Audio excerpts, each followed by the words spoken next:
Hello, welcome back. I'm Jason White. This is my channel, Jason's Weird Reads, and this is my weird fiction review number 3. Now, I got this from the library. I borrowed it, and this is, of course, Mapping the Interior by Stephen Graham Jones. Now, if you're unfamiliar with Stephen Graham Jones, excuse me, I'm reading from my notes here. Stephen Graham Jones is better known for his horror fiction, but he isn't unfamiliar within the weird subgenre of horror either. Mapping the Interior certainly falls into the weird, though, and but at its base, it is a ghost story, but it's so much more complex than that. It's hallucinatory, it's confusing, it has an unreliable narrator of whom you try and try to figure out, but you can't. And that was actually kind of a fun part of the book, trying to figure out what exactly is going on through this kid's head. So the story itself, you follow this, and this is the part that I really enjoyed. I'm going to go into the good here. This is the parts I liked about this book.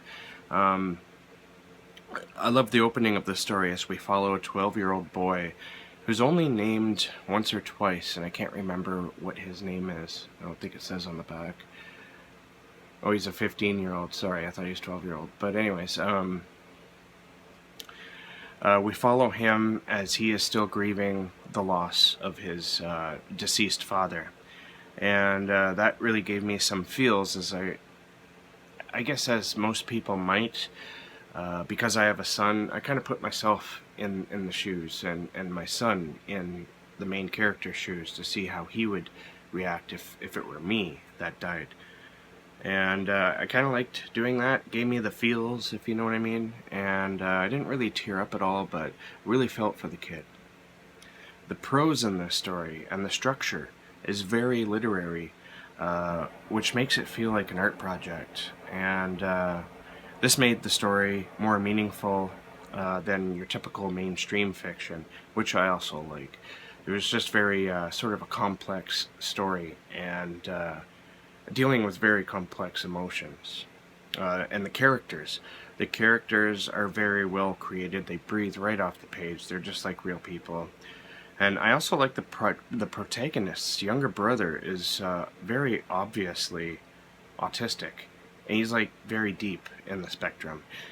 He's almost non-speaking, and he's struggling with his numbers, as they say. And he has a lot of seizures, which I don't know if that's a part of it or not, of like severe autism.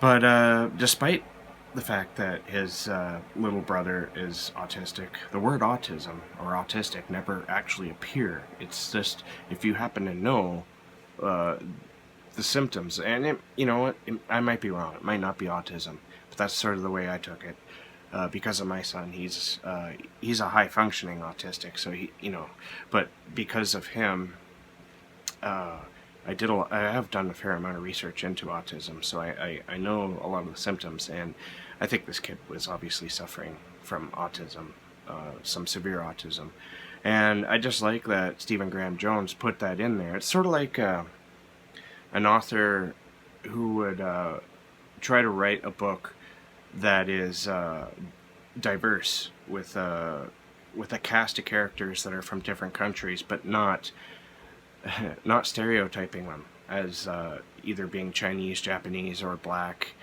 or as in this case, Native American.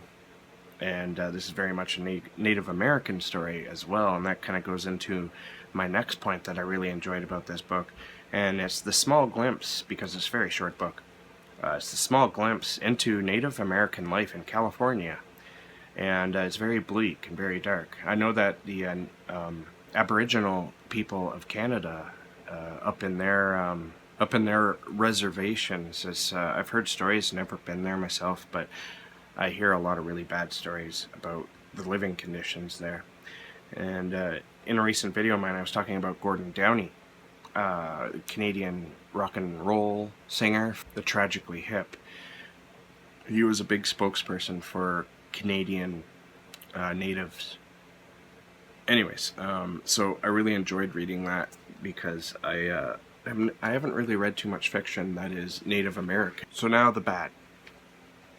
Every time the plot progresses in this book, it felt to me like the author was kind of struggling or grasping at ways to move the story along.